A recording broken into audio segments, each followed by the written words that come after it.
Meu povo, bem-vindos, bem-vindas e bem-vindes ao primeiro episódio do Marcas Pretas Podcast. Aqui a gente vai trocar aquela ideia potente sobre afroempreendedorismo com o trio fixo de apresentadores Dan Souza da Cheia de Arte, Anderson Rosa da Saúda Afro e Ignis Bacelar da Maquida. Aqui a gente vai trocar as nossas experiências entre a gente e com convidados e convidadas super especiais e eu tenho certeza que você vai aprender muito e vamos fazer os nossos negócios prosperarem.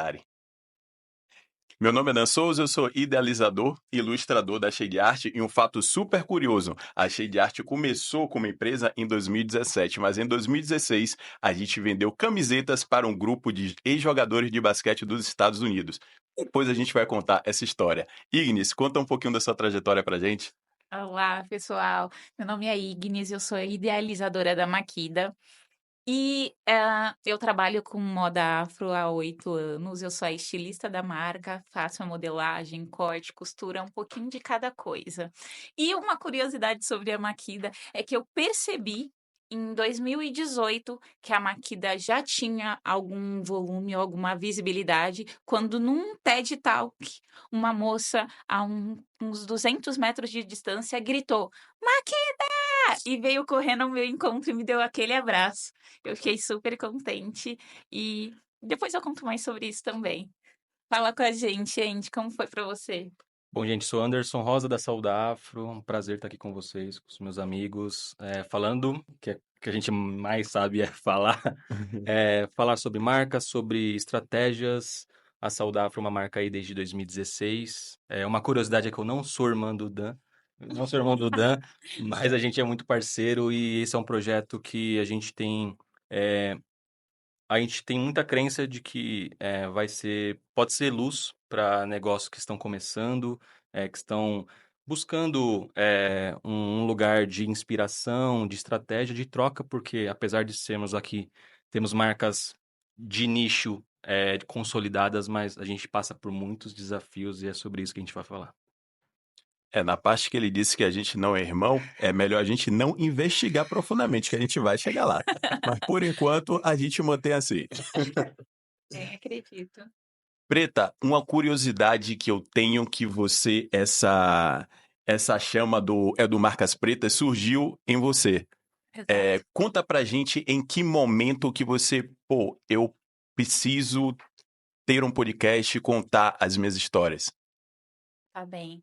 Há um ano atrás, mais ou menos, eu estava ouvindo um podcast e eu pensei a respeito de ter o meu próprio podcast para falar sobre empreendedorismo, mas também sobre feminismo, que é uma das coisas que me atravessam.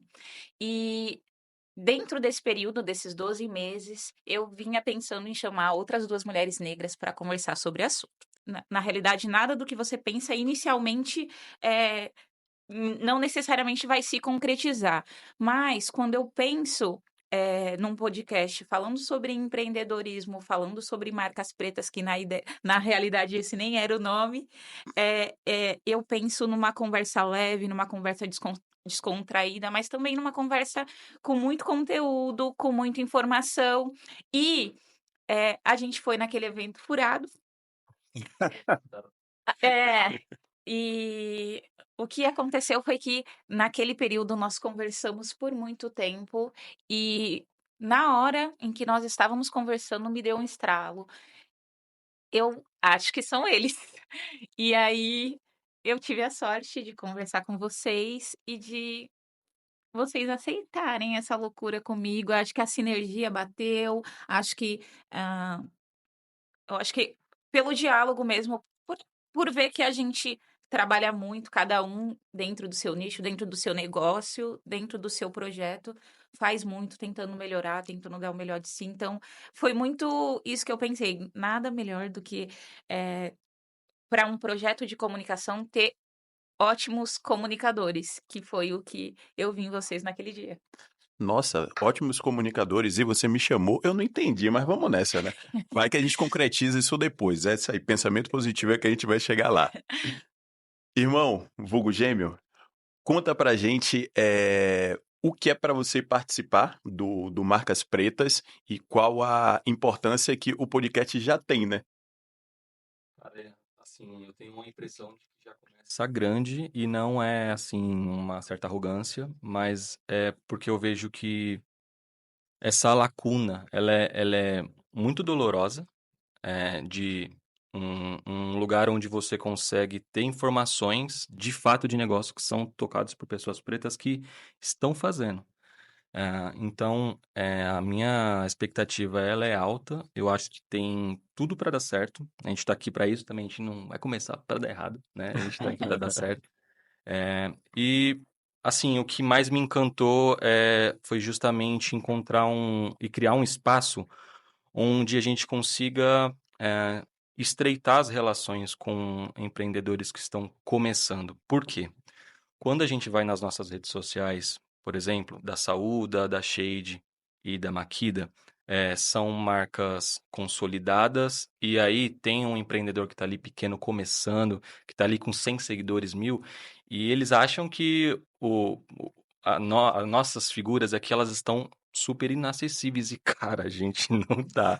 Estamos realmente no mesmo patamar assim. Claro, muitas coisas a gente já avançou, já superou, mas eu acho que a construção desse espaço é justamente para que a gente consiga cortar o caminho para esse cara, para essa menina que está começando. Fala, pô, não passa por isso, vai por esse que a gente tem aqui uma amostragem de 3, né, que superou. Então, vá por esse caminho que tende, né, tende a dar um pouco mais certo.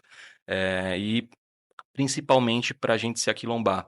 É, toda vez que a gente tem a oportunidade de ir num evento, infelizmente, a gente só tem a oportunidade de trocar com os nossos quando o evento está parado. E isso não pode acontecer, assim, dos dois lados, né? O evento não pode estar parado, o evento tem que estar bombando, então tem uma questão de marketing aqui, também quem é esse evento que está nos convidando e né, nos convocando para aquela ação. Mas também a gente tem que ter o hábito de fazer um network, de se conectar. Então, olha só, um evento que, né, foi um evento feito com uma velocidade, um tempo curto para poder viabilizar. É, então, teve as suas falhas, mas isso nos trouxe e nos conectou, né? Exato. Então, ver o copo meio cheio também, né? Sim. Mas que a gente também tenha, todo mundo que vai acompanhar a gente nesse podcast, possa se sentir parte dessa comunidade. De que, cara, peraí, eu não preciso num evento furado para trocar ideia com os meus, sabe? Você pode buscar esse aceno, porque às vezes a pessoa só está precisando de uma oportunidade e de uma inclinação para fazer uma parceria boa.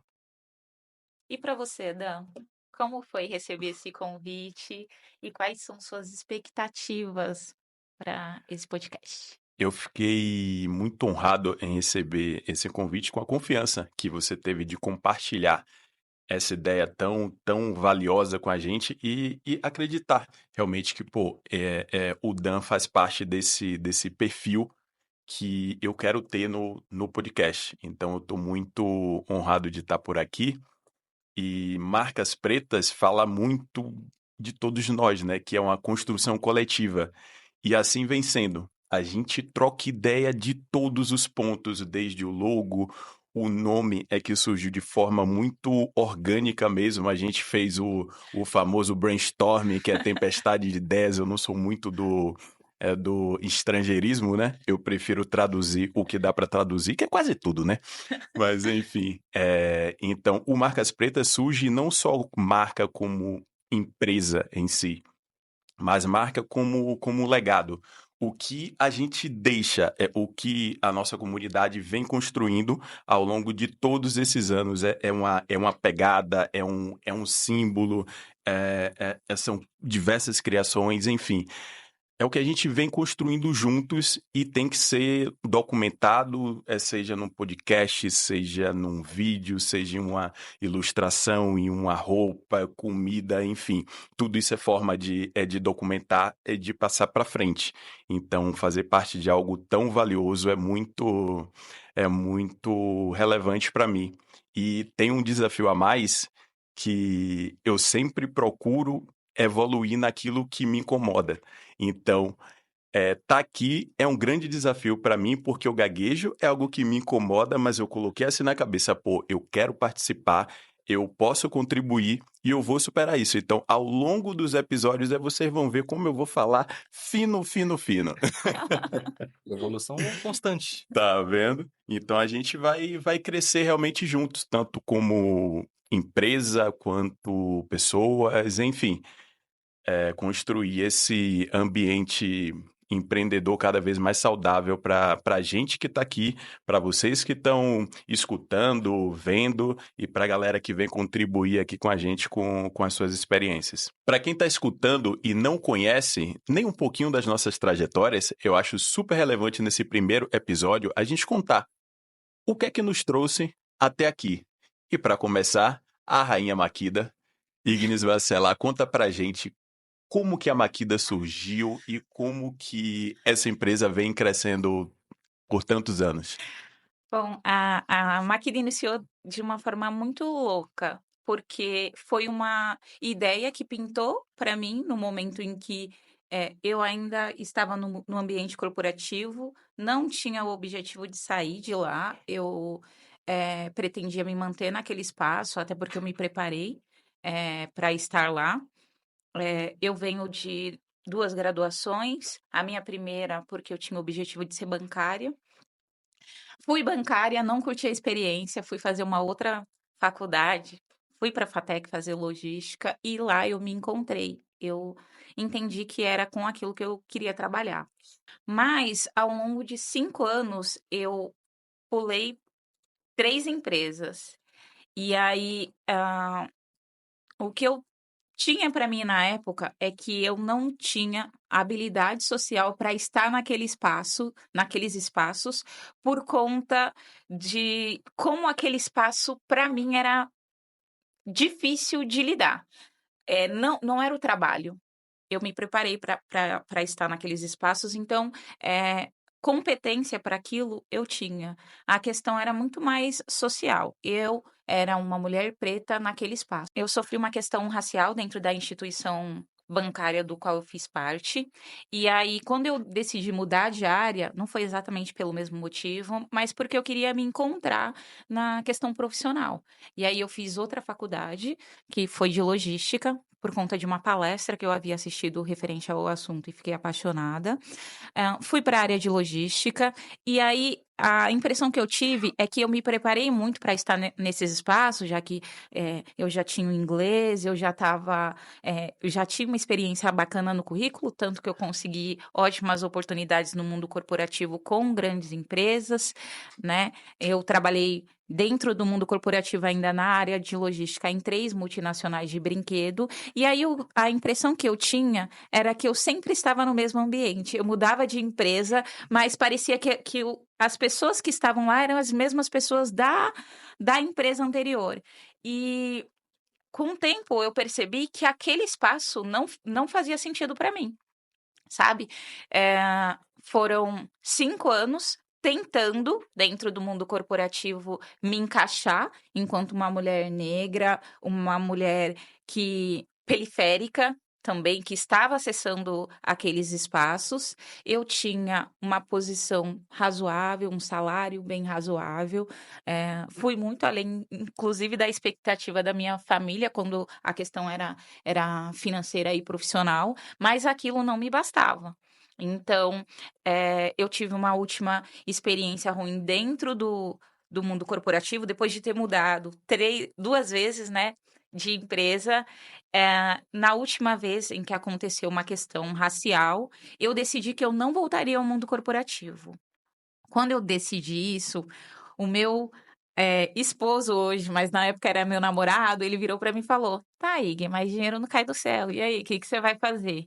E aí é muito louco, porque aquela ideia que tinha acontecido enquanto eu ainda estava dentro do mundo corporativo, que eu nem tinha pensado em sair, veio com muita força, que que foi, né, eu tive um dia de casual day no ambiente corporativo. Para quem não sabe, o casual day é quando numa sexta-feira, eu não sei como funciona hoje, porque afinal faz quase 10 anos que eu saí do mundo corporativo, né? Mas às sextas-feiras, a gente, além de trabalhar apenas meio período, era um dia de você ir mais relax para o ambiente corporativo. Então, você ia de uma forma mais descontraída, mais confortável. E aí, Inclusive, a gente já participou de evento em empresa que tem até o dia do pijama. Então, hoje tá rolando muito forte também. e aí o que aconteceu foi que num dia de casual day, eu fui de turbante e fui com brincos longos. E quando eu cheguei até a empresa, parecia que eu era uma nova funcionária, apesar de eu já trabalhar lá há 2 anos. As pessoas cochichavam de forma, eu acho que muito indelicada, porque a partir do momento que você chega no seu local de trabalho, você só quer, né, ser tratado como mais um. As pessoas vão te cumprimentar, você cumprimenta as pessoas e vai fazer o seu trabalho. Exato. Mas naquele dia eu não pude fazer o de sempre, porque eu fiquei muito incomodada com os olhares, com os cochichos, com as risadas. E aí, naquele dia que eu saí muito animada de casa, saí muito feliz de casa, quando eu voltei para casa, eu voltei muito cabisbaixa e eu falei com o meu, na época, namorado no telefone. Eu falei, poxa, seria tão legal que tivesse uma loja de moda afro pro ambiente corporativo, em que eu conseguisse acessar o meu local de trabalho sem parecer mais uma daquela caixinha, sem estar de cinza, sem estar de preto, sem ter que me adequar tanto àquele espaço, e que eu me sentisse bem, que eu me sentisse confortável, que eu não me sentisse um ET naquele espaço, que foi o que eu me senti naquele dia. Eu saí bonita e voltei triste, cabisbaixa, e foi um dia assim que marcou para mim no ambiente corporativo. Então, quando eu saio, depois de um mês pensando, praticamente, eu falei para o Miller, eu vou fazer uma marca. Meu marido sempre me apoiou muito, desde o início, e inclusive eu acredito muito que sem ele, hoje eu não estaria onde eu estou com a marca.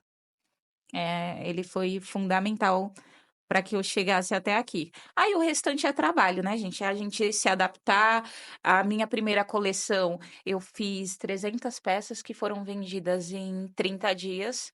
E aí a gente percebeu que realmente existia essa demanda, que é a demanda da mulher negra crescendo no mundo corporativo, se tendo uma vida social melhor, um padrão melhor de vestimenta social, cultural, financeiro, querendo acessar outras coisas, outros lugares, e existia essa demanda que precisava ser atendida. E aí é que nasce a Makida.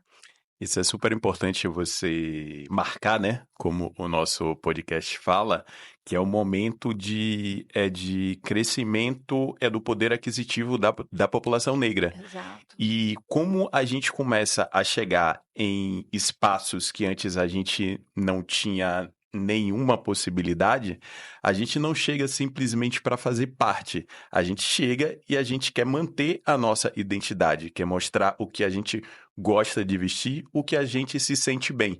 E você identificou brilhantemente essa necessidade. Pô, tem diversas mulheres pretas que estão ascendendo socialmente e elas querem continuar se vestindo com roupas mais coloridas e tal, que são roupas elegantes também. Ser elegante não é usar somente uma roupa preta, um terno, uma camisa branca, entendeu? Cores bem combinadas também você continua sendo elegante, entendeu? Então você identificou essa necessidade que a população negra em ascensão tinha de, pô, estou naquele espaço, estou conquistando esse espaço e eu quero conquistar com a minha identidade. Eu não quero me transformar, me adaptar somente ao ambiente. Eu quero mostrar o que eu realmente sou. Então, por isso que eu vejo muito porque a Makida deu certo. Mas me conta mais aí dessa primeira coleção, que foi um sucesso de 300 peças em 30 dias. É um sucesso. Pois é, e na época ainda nem tinha Instagram, gente, foi só com Facebook. Facebook era forte nessa época, viu? Né? 2016. Mas foi muito bacana, assim.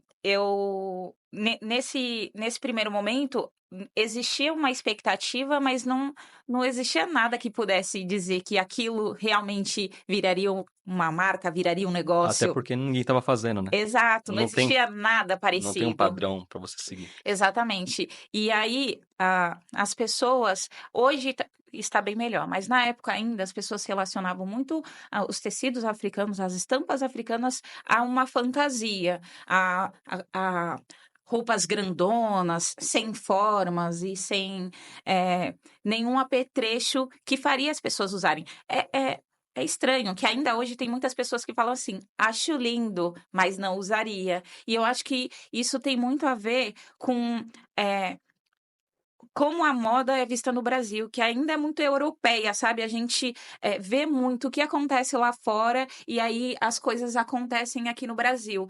Enquanto a nossa diversidade mesmo, que é tanto africana quanto indígena, ainda é por muitas vezes ignorada dentro do mundo da moda. Você acha que é falta de pertencimento? Com certeza. Eu acredito que eu já falei isso antes e eu vou repetir isso. No Sebrae recente eu falei sobre isso, que acredito muito que hoje, dentro das periferias, dentro das comunidades, existe uma identificação social muito grande. As pessoas sabem que elas são periféricas, elas sabem que elas estão na periferia, né? Não à toa tem esse modelo de periferia, ostentação, né, que gira muito dinheiro em torno disso, né? Os bailes funks, não à toa, ganham muito dinheiro. O próprio rap hoje, que mudou, que antes era uma vertente mais política, que brigava mais, hoje também tem o rap dessa parte que é mais ostentação, que mostra carros, que mostra correntes, que está mais próxima do funk, inclusive. Então, eu acredito que hoje existe uma identificação dentro das periferias, dentro das comunidades, que é muito social, voltada para o social, e esquece uma coisa que é fundamental, que é a nossa identidade racial e que vai fazer total diferença no desenvolvimento da autoestima de primeiro crianças, depois adolescentes e, por fim, até a gente se tornar adulto que sinta ou não necessidade de usar uma estampa afro, porque você também tem. A gente, além de ser pessoas negras, a gente também nós somos indivíduos, né? E cada um tem os seus. é, é, no final, é tudo uma construção. Eu ia dizer, todo mundo tem seus gostos, mas espera lá, que quando a gente fala dos gostos Gosto também, construção. Também é uma relacionados construção. a Brasil, é muito delicado. Mas eu acho que, independente de quem a gente é, a nossa individualidade deve ser respeitada. Mas a gente precisa ter autoconhecimento para que a gente possa decidir, porque eu acho que muitas das coisas que acontecem hoje é muito imposto, tanto com relação à moda, quanto com relação à vida que a gente tem, é uma vida imposta pelo outro, imposta por tudo que a sociedade já é e fez, Por não um só pelas sistema. comunidades, exato, pelo sistema como um todo. Então, eu acredito que a Makida foi um resultado, né, de um processo pelo qual eu passei, e até hoje eu agradeço a Paula, a minha ex-chefe, que me fez estar aqui hoje, inclusive, porque até um pé na bunda te joga para frente. É isso. Maravilhoso. Ô, Preta, aproveitando e fazendo um gancho ao que você falou, você acha que as marcas pretas, quando ela tem Porque existem marcas pretas, agora eu vou falar o nome do podcast o tempo inteiro. Já aproveitando, vou falar um pouco desse nome. O Vamos! que acontece? A gente fez lá o brainstorming, como o Dan disse, Uhum. e a gente colocou várias ideias, mas toda hora a gente citava marcas pretas, marcas pretas, marcas pretas, marcas pretas. Eu falava. E aí, depois, no finalzinho da reunião, e se a gente jogar marcas pretas? E aí, vamos fazer a pesquisa, né? Instagram, @ e tudo mais. Tudo livre. Eu falei, putz, tava esperando a gente, né? Tava esperando chegar na gente. Então, voltando à minha dúvida, você acha que marcas que trabalham com produtos, que ofereçam produtos afrocentrados, eles têm também um papel de educação? Poxa, eu acredito que Sem dúvida, assim, eu conheço alguns trabalhos, e aí eu acho que vocês vão falar do trabalhos que vocês já produzem, mas eu acredito que a gente precisa trabalhar a educação e desde lá do início, desde da área infantil mesmo. Hoje eu trabalho com a autoestima de mulheres negras e o meu objetivo com isso é que uma mãe com uma autoestima elevada, ela consegue trabalhar a autoestima das suas crianças dentro de casa, no seio da sua casa, e isso vai fazer com que essa criança já cresça mais forte. Isso é suficiente?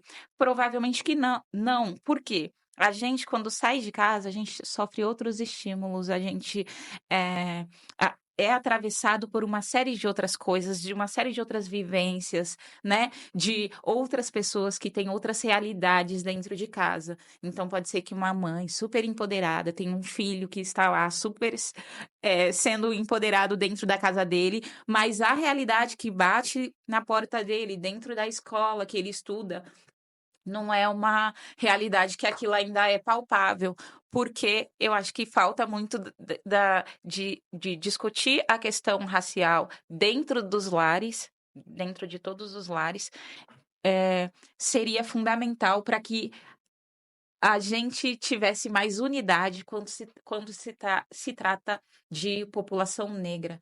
Eu acho que falta essa unidade mesmo. Quando a gente vê ainda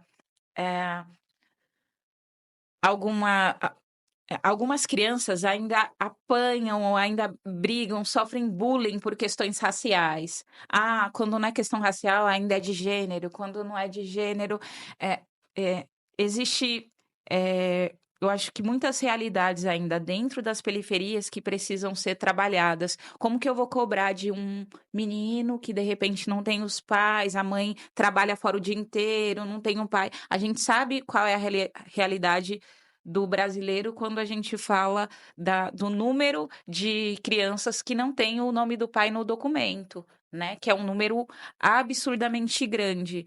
Só que não é só isso, porque eu conheço muitas mães solteiras casadas, né, com maridos dentro de casa, em que eles têm as próprias responsabilidades e ainda não se dedicam à educação de seus filhos, muito por conta de como a nossa sociedade ainda trabalha essa questão do patriarcado, ainda trabalha essa questão do machismo. É muito complicado. A gente ainda tem dificuldade de alguns pais de demonstrar afeto pelos seus filhos, né? E aí, quando falta coisa dentro de casa, às vezes você coloca isso de forma indevida na escola ou nas relações que você tem. E aí, tudo acaba impactando no que a gente tem hoje, sabe? Eu acho Sim. que é um trabalho de formiguinha mesmo que precisa ser feito. Recente, eu estive numa escola que o Dan também teve. A gente foi fazer um trabalho Sim. a convite da Iacchini. Muito obrigada. Que é de falar com crianças negras num projeto escolar de escola pública, na realidade de um CEL, e que o nome do projeto era Beleza Negra. E aí eu fiquei encantada que no projeto tinham crianças com 8, 9 anos, enquanto dentro do meu seio, da minha casa, me descobri como uma mulher negra já na faculdade, então já estava com 18 anos. Eu sabia, obviamente, que eu era negra, né? Até pelos atravessamentos que a gente tem na infância mesmo, né? O bullying, ser uma das mais feias da sala. Gente, olha esse rostinho lindo. Demoramos para chegar até aqui? Demoramos, mas a questão é que o racismo, ele sempre atravessou a nossa infância, provavelmente, né? De cada um de nós de uma forma diferente. E hoje, ter um projeto de beleza negra, onde crianças estão falando sobre sua beleza negra com 8, 9 anos, para mim já é maravilhoso. E poder ir lá conversar com essas crianças é incrível. É incrível. Eu já participo de outros projetos, né? Já vou à ETEC, falar também com jovens e adolescentes. Eu acho que é um trabalho muito de formiguinha, mas que precisa ser feito quando a gente pensa que no futuro a gente vai ter uma sociedade melhor, uma unidade Hum.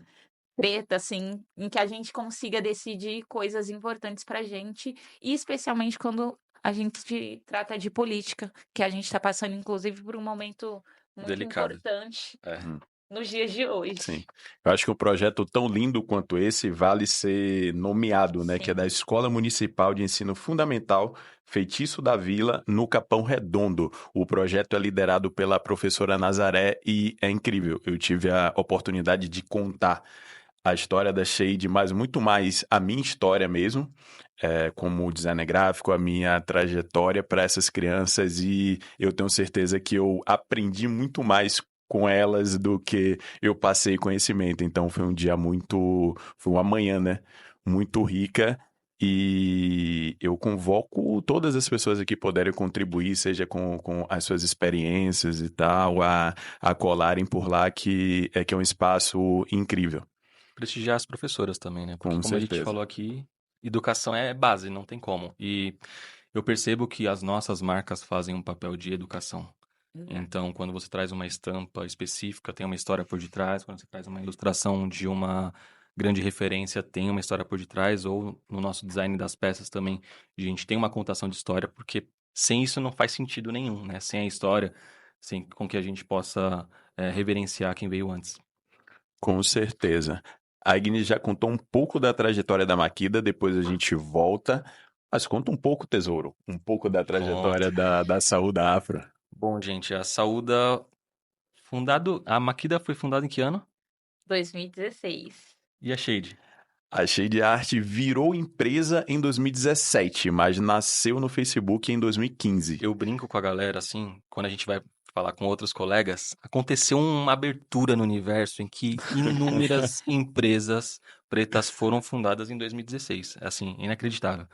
A Saúda também aconteceu nesse movimento. Eu participava de um coletivo de samba rock, o samba rockiano. E aí, certo dia, uma amiga minha estava usando um brincão de pente garfo. E eu, designer gráfico, né? Tava trabalhando numa empresa de comunicação visual. Aí eu vi aquele brincão dela. Falei, interessante esse brinco aí, deixa eu tirar uma foto. Aí eu tirei uma foto e perguntei pra ela, por que que você tá usando esse brinco tão grande, tão chamativo? Ela falou, então, Anderson, nós, assim como outras meninas pretas de cabelo crespo, a gente tá passando por transição capilar. E a gente quer um acessório para chamar atenção para o acessório, para ninguém ficar perguntando do processo da transição. Porque eu faço um comparativo a gente que tem barba, a gente não nasceu com barba, né? Mas quando vai deixando crescer, a pessoa fala assim, ô, dá um jeito nisso daí. Enche o saco. Enche o saco. Eu já fiquei muito feliz de você ter me incluído no A Gente Que Tem Barba, que eu tenho, né? Um projeto. Tem sim, tem sim. E então, essa era uma estratégia daquela minha amiga e dessas minhas colegas que estavam no samba rockiano usando brincos chamativos para que ninguém questionasse. E aí, eu sempre que eu faço essa revisita ao passado, eu tento entender o contexto. Eu acho que é muito importante que a gente faça uma análise do nosso contexto local. Então, assim, eu poderia muito bem pegar essa minha amiga e olhar para o mundo. Ah, será que muitas pessoas estão usando brincos grandes para isso? Mas a gente tem que primeiro fortalecer a nossa base. Então, o que que eu fiz? Eu vi se tinha outras meninas pretas que estavam em transição capilar no samba rockiano. Porque ali eu já tenho uma amostragem, uma tiragem, eu consigo coletar o feedback. Mas assim, isso não estava escrito, apenas aconteceu. E o que acontece? Eu tirei uma foto desse brinco e 2 dias depois, no outro dia do ensaio, eu vim com 5 pares daquele mesmo brinco. Ela falou, Anderson, de onde você tirou isso? Você comprou? Eu falei, não, eu mesmo que fiz. Por quê? Aquele material que ela estava usando é muito usado na comunicação visual, o acrílico dourado. Na hora que eu vi aquele negócio reluzente de longe, espelhado, eu falei, ué, isso é acrílico. E aí, esse material era o meu descarte das produções que eu fazia na comunicação visual, que eu fazia as fachadas. E aí sempre sobrava um retalho, a gente guardava ou jogava fora. E aí eu falei, cara, acho que tem alguma coisa aí acontecendo, acho que há um caminho. E aí o que acontece? Eu vi que tinha muitas meninas, eu falei, então tem um potencial já aqui local. Então comecei a estudar o mercado e percebi que ou a grande maioria dos produtos que estavam sendo comercializados em 2016, produtos afrocentrados, eles eram feitos na China. Sim. E aí eu falei, cara, não faz sentido isso ser feito pelos caras, né? Isso tem que ser feito por nós. Porque eu via muito brinco de continente africano espelhado, eu ficava possesso, ou então, sei lá, um, um punho cerrado todo esmigalhado. Eu falei, não, gente, vamos ter cuidado com as coisas, com os símbolos, por favor, vamos fazer direito. E aí eu comecei a estudar para criar. Primeiro, as nossas peças foram imitações de mercado, para a gente entender Sim. tamanho, peso, até mesmo para ter uma aceitação melhor. Mas depois eu comecei e falei, não, eu preciso criar coisas originais. Por quê? Quando eu era criança, o meu pai me ensinou a desenhar. Então, eu sempre gostei de personalizar as coisas. Então, se eu tivesse uma mochila, lá, a mochila do governo, eu falava, pai, me empresta uma tinta. Já tirava o logo do governo, do estado, e fazia um grafite. Aí, um boné com uma estampa que eu não gostava, fazia um grafite. E aí eu começava a personalizar aquelas coisas, porque eu queria.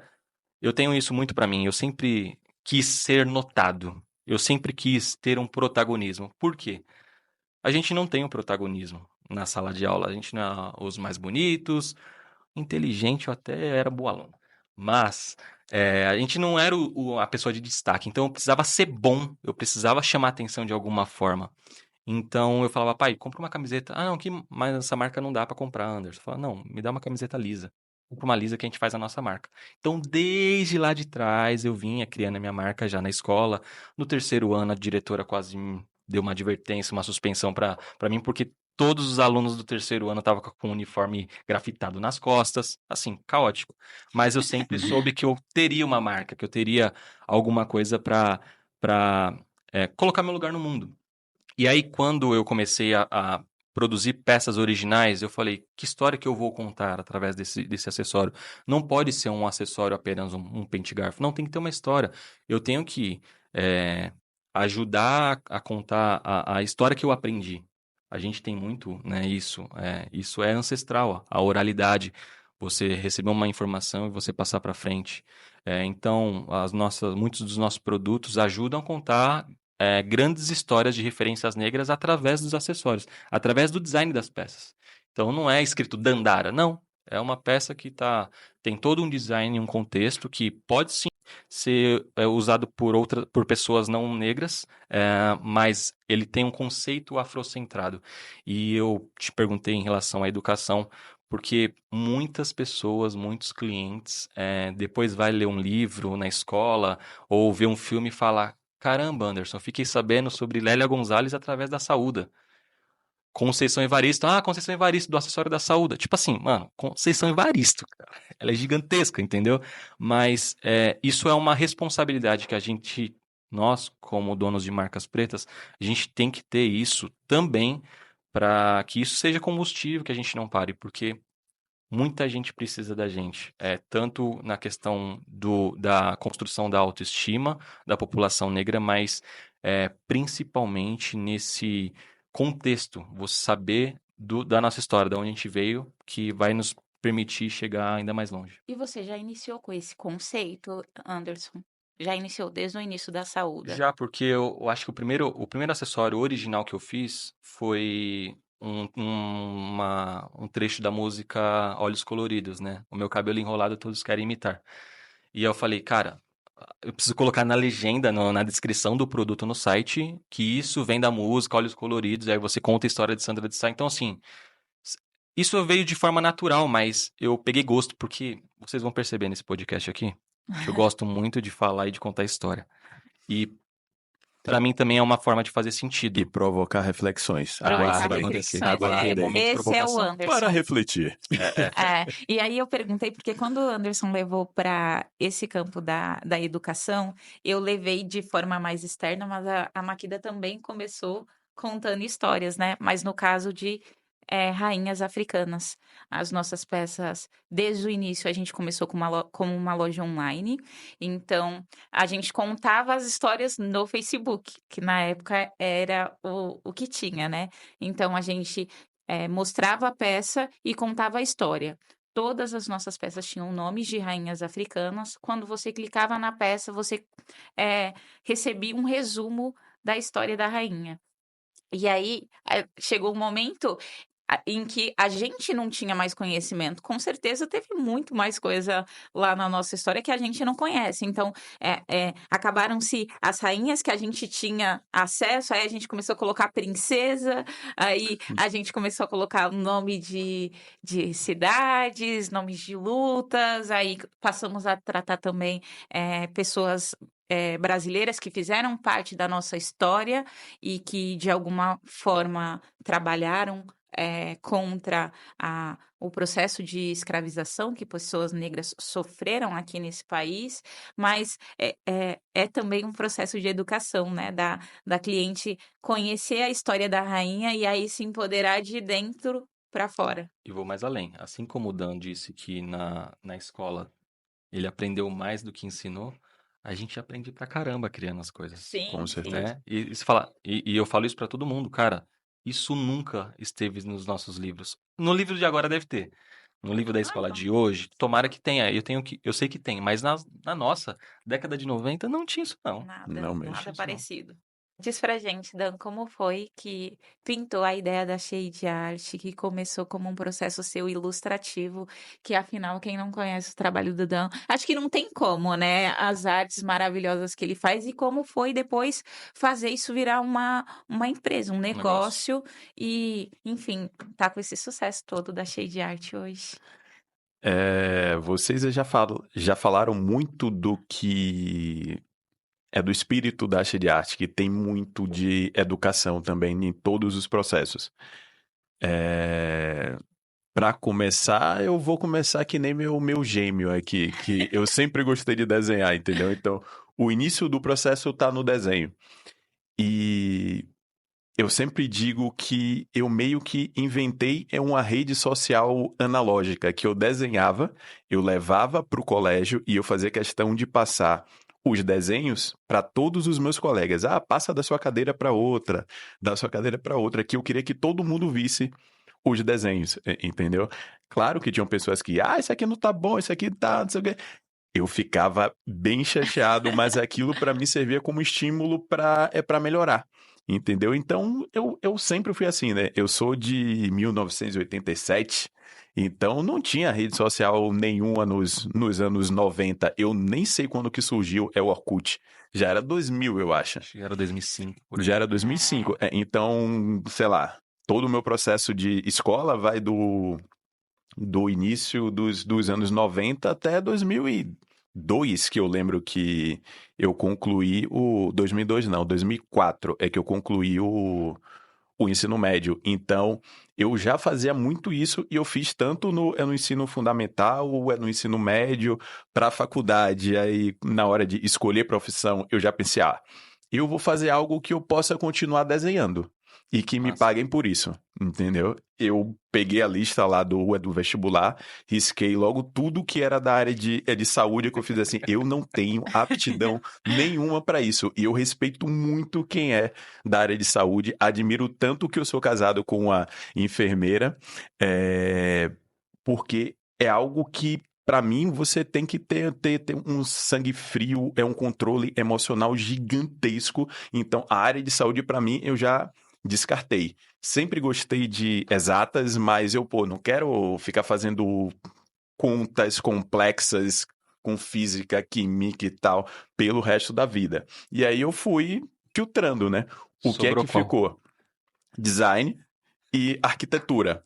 Mas na arquitetura a gente ainda puxa um pouco mais, muito mais, né? É para matemática em si, Sim. é projeções, é proporção do desenho e tal. E também dentro do design de produto ainda puxa muito para esse lado. Então eu me encontrei no design gráfico. Entendeu? E aí fiz vestibular, passei na estadual de lá da Bahia, na UNEB. Entrei em 2006 e durante todo o processo, meu sonho era trabalhar em uma agência de comunicação grande. Meu sonho era ser o cara das agências. Eu estava lá em Salvador e eu acompanhava as vagas do mercado de comunicação, sei lá, 70, 80% São Paulo. São Paulo, São Paulo, São Paulo, São Paulo, São Paulo. Me formei. comecei a trabalhar lá em Salvador mesmo, estava tudo certinho na área e tal. Aí meu irmão morava na Itália na época, e aí ele foi de férias para Salvador, a gente trocando ideia, e ele fez, e aí, qual o próximo passo? Eu vou continuar aqui e tal, não sei o quê. Ele, onde é que tá o melhor mercado de comunicação daqui do Brasil? Tá em São Paulo. Aí ele, e aí, por que não vai para lá? Não conheço ninguém lá e tem um grande aprendizado nisso. É que ele me passou, que é quando você quer algo, você se organiza e começa a falar, com pessoas próximas, é que você quer fazer isso, vai aparecer alguém que vai criar um caminho, para você chegar lá. Sem E dúvida. foi isso que aconteceu. Eu comecei a falar, falei com minha mãe, falei com meu pai, falei com outras pessoas e tal. E aí minha mãe tem uma amiga que voltou para Salvador, que aí não, ele pode morar lá em casa. E aí foi, eu me organizei, pedi demissão, juntei aquela grana, para ficar 3 meses aqui. Se desse tudo errado, Volta. tinha para onde voltar, família, casa, tudo certinho.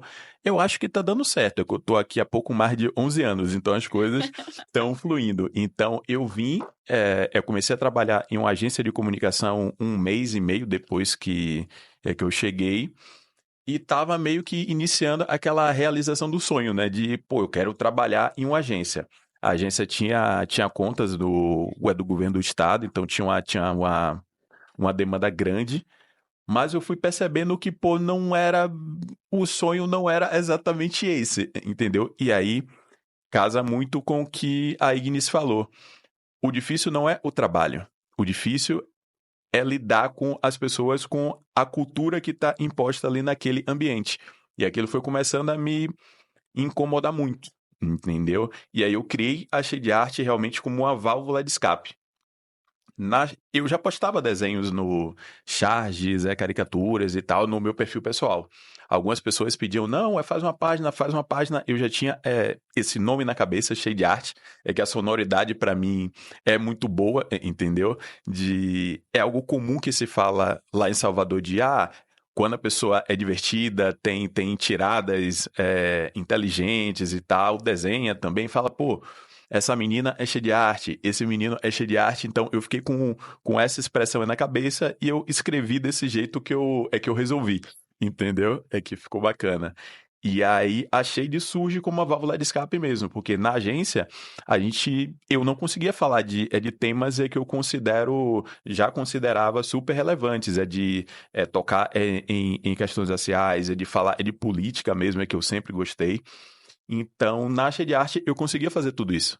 Eu postava o que eu estava afim e algumas charges foram viralizando, principalmente as que falavam de política. Então, era muita gente me xingando, muita gente apoiando, porque isso foi em 2016, entendeu? No auge de toda essa crise política do país. Então, Essa polarização louca. era o início disso, entendeu? Era o início desse processo. E as charges tanto tinham, sei lá, tem charge, que a gente tem lá que tem mais de 1 milhão de views, com mais de 100 mil compartilhamentos e tal, coisa que hoje para você conseguir sem ter impulsionamento, sem nada, Nossa. impossível praticamente. Entendeu? Então, na época, não tinha também post patrocinado no Sim. Facebook, entregava muito mais organicamente. Entendeu? Então, foram chegando seguidores e seguidoras, eu fiz o Instagram também, porque a galera começou a falar, não, tem que ter Instagram e tal, sei o que, eu vou lá ver, beleza. Por mais que eu não nasci nas redes sociais, então para mim não é tão natural assim, tem uma rede nova, vamos lá, tem uma rede nova, vamos lá, tem uma rede nova, vamos lá. Para mim é sempre um processo de adaptação. Então a gente foi pro Instagram e aí cada vez mais pessoas pediam: Dan, eu queria camiseta, queria isso, eu queria aquilo.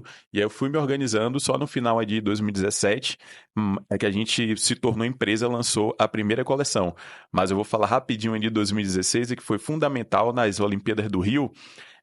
Eu sou fã de basquete e aí eu queria ver a seleção de basquete dos Estados Unidos em quadra. E era grande oportunidade, né? Aqui no Rio, juntei uma grana, queria vestir uma camiseta que tivesse uma ilustração minha. Fiz a ilustração e aí eu tive o meu primeiro aprendizado de produção. Não tinha como fazer uma camiseta, entendeu? Aí o melhor que eu consegui eram 10 camisetas. Beleza, eu Pra fiz você as conseguir o 10. preço, né? Exatamente, eu fiz as 10 e aí a senhora cheia de arte, né, falou assim, vai, se leva na mochila, se alguém se interessar você vende, e caso não, você quer ver o jogo, você vai se divertir do mesmo jeito. Eu fiz exatamente como ela falou, que é mais um aprendizado. Quando sua esposa disser, siga, entendeu? Dá sempre certo. Então, eu fui vestindo a camiseta, lá foi a semifinal do basquete, foi Estados Unidos e Espanha. Assim que eu cheguei na fila, uma norte-americana me chamou, e aí ela falando inglês, eu consigo entender algumas coisas assim. Aí eu vi que ela gostou da camiseta e ela perguntou se tinha mais, eu disse que tinha, ela quanto era, eu não tinha precificado nada. Eu raciocinei rápido assim, eu gastei R$ 25. É que na época, uma camiseta lisa era 15, eu gastei R$ 10 em cada estampa, aí eu botei na cabeça assim, R$ 25. Vamos divulgar. Aí eu falei, R$ 100. Pensando que ela ia, sei lá, chorar, algo assim. Aí ela tirou US$ 30 e me deu. O dólar na época era 3 e alguma coisa. Ela me deu US$ 30 e eu tava, meu Deus do céu, eu tô rico. Eu tenho esses dólares até hoje em casa guardado. Porque eu Que fiz assim, eu máximo! não vou gastar isso. É muito simbólico, entendeu? Que foi Sim. a primeira camiseta que eu vendi com arte minha mesmo. Foi aquela camiseta. E E aí, olha, hoje tá valendo né? Seis nossa, vezes. Seis E- vezes, 6 cara. vezes mais, é. Então eu tenho esses US$ 30 lá guardados. É um inglês que estava na fila também viu. E aí pediu outra camiseta. Aí ele tinha em real, me deu R$ 100. Então quando eu entrei para ver o jogo, eu já tinha US$ 30 mais R$ 100. Eu tava ricaço, entendeu? Eu tava muito rico.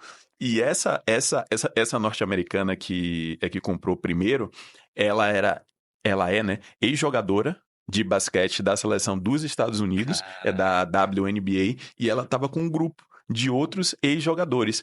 Então a galera tava apaixonada mesmo, assim, dizendo: quero, quero, quero. Quando eu entrei, aí ela apontou pra mim e fez assim: ele, tá. Aí eu pensei assim: ih, rapaz, deu problema ali, qual foi? A galera apontando, quero. Tinha um cara.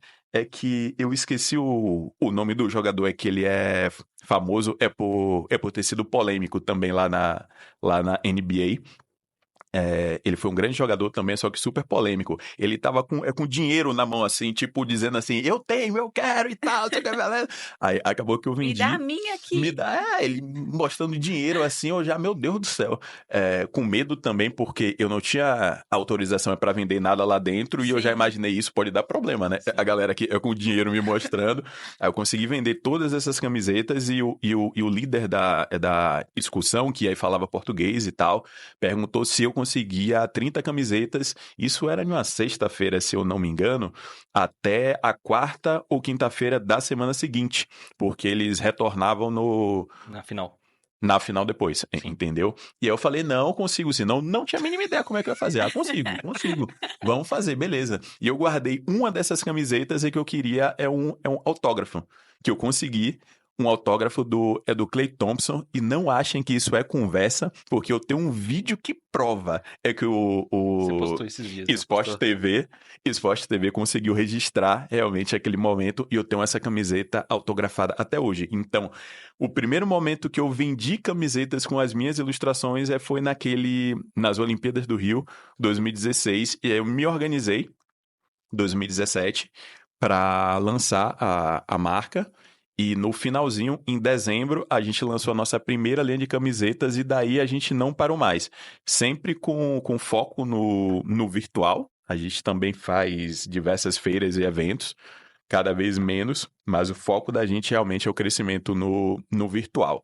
E educar sempre fez parte do DNA da Shade, né?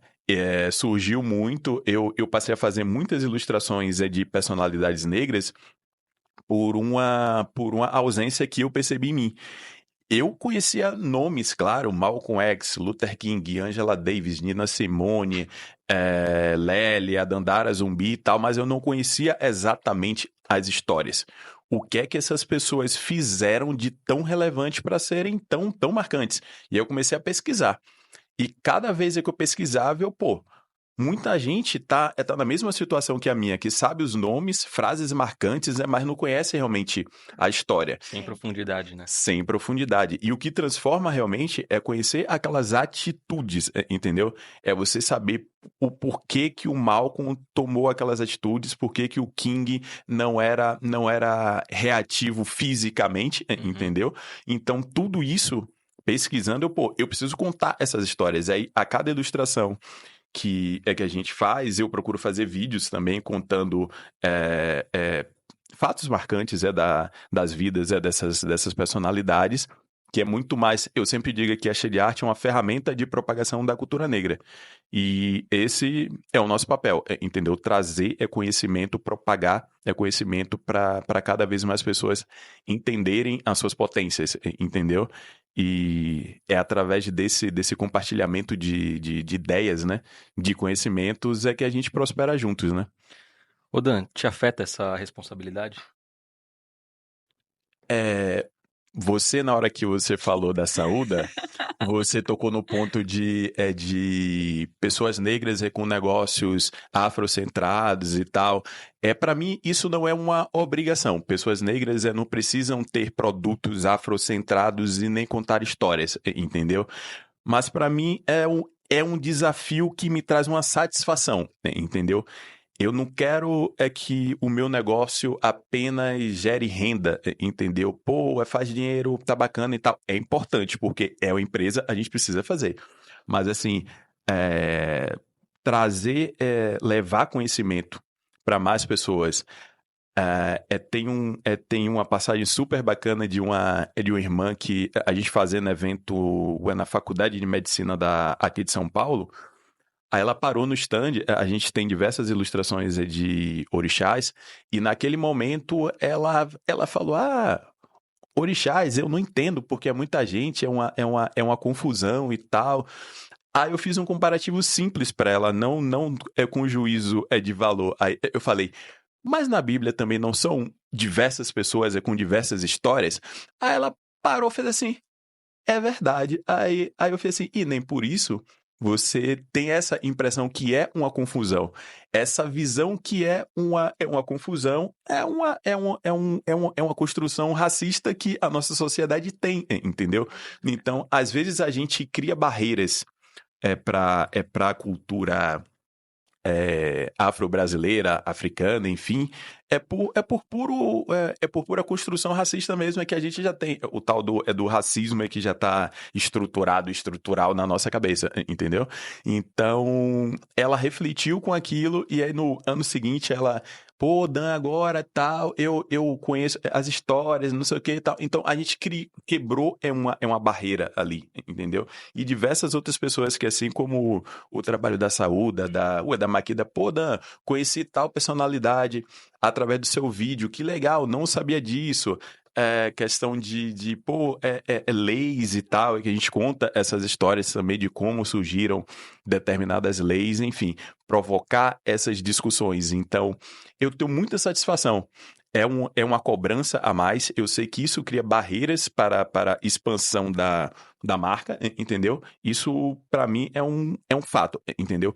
Empresas que têm produtos afrocentrados, que têm posicionamentos é, é, é, bem, bem, bem demarcados mesmo nesse assunto. Negócio de nicho, né? Negócios de nicho tem mais dificuldade para expandir porque a sociedade é racista. Então, ela já cria barreiras ali até de achar que o produto não tem qualidade, entendeu? É de olhar assim, não, mas esse aí não, tem que ser barato, é questão de preço mesmo, entendeu? Então, todas essas barreiras a gente enfrenta, mas eu tenho muita satisfação em contar essas histórias, para crianças, para adultos, enfim, propagar realmente cultura negra e mostrar que nós temos histórias de extremo sucesso, de muito inspiradoras, né? Eu acho que o que ficou bem claro aqui com as falas é que o que acabou conectando a gente foi o nosso propósito mesmo, a missão que a gente tem com cada uma das nossas marcas. E aí eu acho que os valores que a gente tem, os princípios que a gente tem, foi o que nos conectou para a gente propagar isso para outras pessoas, dividir, porque já é uma ferramenta que a gente utiliza, né, nos nossos negócios, em cada um dos nossos negócios, e aí a gente já trabalha de alguma forma com a educação, e aí o que a gente quer fazer é trazer vocês bem pertinho da gente para ajudá-los no que for possível e trazer mais valor para o seu negócio, para o nosso negócio, para toda a comunidade. Ô, Ignis, e eu acho que um movimento que o Dan fez de tentar encontrar uma analogia para poder explicar para aquela irmã, eu acho que Sim, isso é de uma perspicácia e de uma inteligência que a gente tem que, tem que ter. Por quê? Está posto o sistema que a gente vive. Então, exato. assim, do jeito que está, não vai mudar. Então, a gente tem que encontrar ferramentas para acessar essa pessoa. Então, quando ele faz um comparativo com a história cristã, por exemplo, é, é algo que entra até no lúdico da pessoa, na Sim. base dela, ela, caramba, é verdade, nunca fiz essa correlação. A gente tem que encontrar esses movimentos. Quando eu ah, comecei a vender os brincos, por exemplo, de continente africano, em que o que estava aplicado no mercado eram brincos feitos na China, então um continente africano era para um lado e outro era para o outro. Eu ficava assim, tremendo. Meu Deus do céu. O que isso é possível? Ninguém tá proibindo isso. E aí, o que eu fazia? Fazia normal, os dois, continente virado pro lado certo, e mandava pro cliente. Quando eu mandava pro cliente, o cliente falava assim, então, adorei o produto, mas eu acho que tá com defeito. Eu falava, defeito, eu já sabia. E aí ela falou, não, é porque eu acho que esse lado tem que estar para esse e esse lado para o outro. Aí eu fazia uma analogia muito próxima. Falei, então, sabe o crucifixo? O crucifixo ele não tem uma posição? Não é assim? Sim, de pé? Sim, Se você, a bel prazer, por uma questão estética, colocar ele de cabeça para baixo, ele vai significar outra coisa. Você não. Quem perfeito. cultua isso não vai se sentir desrespeitado de uma certa forma? Ah, é verdade. Então, continente africano também, porque não só é a geografia, não muda, é a geografia, é um mapa do continente africano. Você tem que entender que isso daqui representa diversas nações, um povo extremamente violentado, de muita luta, mas também de muito sucesso, de muita grandeza, sabe? Então é sobre isso, assim. É assim que é os dois, né, o par de brincos de África da Saúda. Então eu acho que esse movimento a gente tem que fazer e a criação desse espaço é também para a gente deixar esse, essas questões mais técnicas. A gente vai também se aprofundar fatalmente em questão de estratégias dos nossos sites e tudo mais, Uhum. mas deixar mais popular. Porque é o mesmo movimento que a gente fez com esses clientes, a gente tem que falar com o que está pequeno, porque quem está começando tem um monte de coisa pendente, um monte de coisa. Então, se puder cortar caminho, a gente vai estar aqui para esse papel.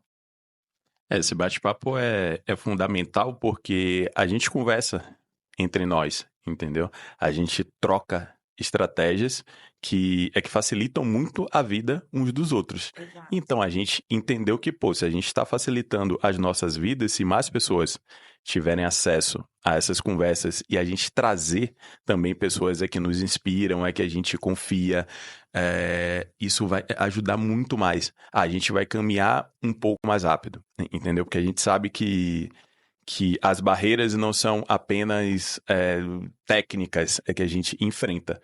Então, pelo menos essa a gente consegue ajudar, né? Contribuir para superar. A gente falou um pouco das trajetórias, né? Das nossas marcas. Vamos falar de coisa boa. Conta aquele sucesso da Makida que você parou e caramba, a Makida tá estourada. Me conta aí. Uma blogueira que já acompanhava o trabalho da Makida há algum tempo, o trabalho dela é muito bacana. Eu também já acompanho o trabalho dela há muito tempo, só que você não vai ficar entrando em contato, né? Vai deixar as coisas virem até você também. Até porque as pessoas confundem um pouco essa relação de marcas com o pessoal que faz conteúdo, com os blogueiros, enfim. É difícil até limitar, porque às vezes a pessoa acha que está fazendo algum tipo de favor para você, né? É delicado, no mínimo delicado. Enfim, essa pessoa fez contato comigo, a gente fez uma roupa para ela para um momento especial da vida dela, que era a comemoração de aniversário de namoro. E ela fez um vídeo tal que, assim, recebeu. Eu recebi muito retorno referente à postagem dela, mas o mais importante para mim foi que, de novo, assim que ela recebeu a roupa, ela entrou em contato comigo e ela estava aos prantos. E ela falando: Nega, seu trabalho tem que ser conhecido pelo mundo. Eu vou te ajudar com isso. E assim, era de uma energia. Ela chorou, eu comecei a chorar. Tudo bem que eu sou uma pessoa chorona? Tudo bem que eu sou uma pessoa chorona, mas ela falou com tanta alegria, com tanta satisfação, que é só isso que eu quero no meu trabalho, sabe? Impactar de maneira positiva a vida dessas mulheres. Eu não vendo roupas, eu não vendo. A Makida não é uma loja de vender roupas. A Makida é uma experiência de vestir diferente, vestir com identidade, vestir com ancestralidade, vestir com toda a reverência que a gente merece. É isso. Agora, depois desse depoimento emocionante, que assim, pelo amor de Deus, Anderson, Fala, conta meu pra tesouro. gente esses sucessos da Saúda. O que é que mais te marcou? Cara, assim, pra mim o que mais marca a saúde, o que é mais importante é sempre o último envio. O último. O cliente recebeu ontem e falou, pô, comprei no mesmo dia e comprei de manhã e recebi à noite. Porque é o agora, né? A gente também, lógico, a gente reverencia o nosso passado, mas a gente tem que estar fazendo com qualidade hoje, por quê? O tempo passa, né? A nossa fama Exato. passa, mas a gente tem que continuar entregando o trabalho hoje com muita excelência. Então, tocar as pessoas de forma em que a gente foca muito na experiência do cliente, né? Nós, como marca, a gente quer que o cliente da Saúde se sinta abraçado, como ele nunca foi na vida, assim. Então, recentemente a gente criou um sabonete, por quê? Lá em 2017, só um breve retorno. Eu achava que a Saúde Afro ela ia ser uma marca de feiras, de eventos. Aham. E que eu ia estar em todos os eventos de samba rock, de samba, ia estar a Saúde lá. E aí, eu comecei a participar de diversos eventos, só que vocês participaram nessa época. Então, os eventos eles não eram todos bons. Exato. Era desafiador, porque você também estava ali para começar a marca, e você fala, mano, tenho que estar lá. Então, eu comecei a ir em vários eventos, um era bom, 10 era ruins, assim. E aí eu tinha feito um site só para ter, porque naquela época, ainda em 2016, você tinha que ter um site para mostrar credibilidade. Sim. Sim. E aí eu fiz o site e deixei lá, com os produtos cadastrados e tudo mais. Fui num evento lá em Osasco, vendi, sei lá, R$ 80, gastei 150. Quando eu cheguei em casa, tinha um pedido de R$ 220. Aí eu falei, parei, não vou mais sair daqui. Por quê? Vocês sabem, quando a gente vai para um evento, é uma logística imensa envolvida de família, Uhum. de demandas de casa que a gente tem, Né? né? Então, trocar dinheiro, naquela época tinha muito, né? A gente tinha que trocar o dinheiro, levar saco de lixo, levar extensão, que é coisa que a gente esquece sempre, Sim. né? E Uhum. espelho, isso aí sempre. E aí eu falei, cara, dá muito trabalho estar nos eventos. Prefiro otimizar a minha energia para criar um produto novo, para criar mais coisas aqui na Saúde. Então, desde 2017, de 2017 até 2020, nós nos tornamos especialistas no site em e-commerce. Então, a gente focou muito nisso. E lá no comecinho, quando foi essa virada de chave, tanto das vendas presenciais para as vendas online, o que acontece? Meu irmão, ele é designer, mas ele também é rapper. Então ele falou, pô, me manda umas fotos aí dos seus produtos que eu vou começar a compartilhar nas minhas redes. Eu falei, pô, Emer, não faz isso não, mano. Só um Cara, comentário rápido. Esse irmão que ele tá falando não sou eu. esse é Esse é biológico, irmão biológico mesmo dele. E aí eu falei, ô, Emer, não faz isso não, cara. Não faz isso não, porque, pô, eu vou ter que ir nos Correios, mano. Pô, maior encheção de saco, vou ter que ir lá nos Correios. Aí beleza, aí se liga. Que Não, loucura! se liga. Aí eu abri a minha empresa trabalhando na outra empresa. Sim. Sim. Por quê? Assim, gente, eu sei que eu ouço muitas histórias de empreendedoras e eu vejo que a galera traz aquele storytelling que é muito comum, que é, putz, nunca me apoiaram no meu negócio, falaram que ia ser louco. Eu nunca tive isso. Quando eu era criança, de criança não, mas quando eu era adolescente ali, tem aquele negócio de você começar a gostar daquela menina e tal. Eu não era o cara mais bonito, então eu só chegava na boa. Eu só ia no que era garantido, né? Falei, pô, peraí, acho que essa mina ela já é minha amiga, eu acho que tem alguma coisa que eu não lidava muito bem com a derrota, com o não. Falei, só vou na boa. E quando eu percebi que a saúde era algo que de fato poderia dar certo, já estava meio que tudo escrito. Eu já tinha feito ali tem aquele sistema, né, de hackathon do Canvas. Eu já tinha validado. Então, quando eu cheguei para os meus pais, por exemplo, falei, ó, é isso, eu criei uma marca. E eles cravaram. Eles não tinham dinheiro, mas falavam assim, pô, confio em você e vai dar certo. Meu pai sempre foi empreendedor. Meu pai sempre foi autônomo, né? Então, eu sabia que, cara, tinha que ir na boa. Então, tinha que fazer com muita confiança também. Quando meu irmão falou, postei, falei, agora ferrou. Ferrou. Aí começou a pingar um pedido. Rio de Janeiro. Falei, meu Deus do céu, tá acontecendo. Vou ter que fazer um negócio mais profissional, né? Aí o segundo pedido, Salvador. Falei, minha Nossa Senhora. Aí, na hora do almoço, na empresa lá de comunicação visual, fazia minhas demandas, ia almoçar e depois ia nos Correios. Aí eu ficava lá, postava uma caixa. 2. 4. Quando foi final de 2016, eu tava 2 horas nos Correios.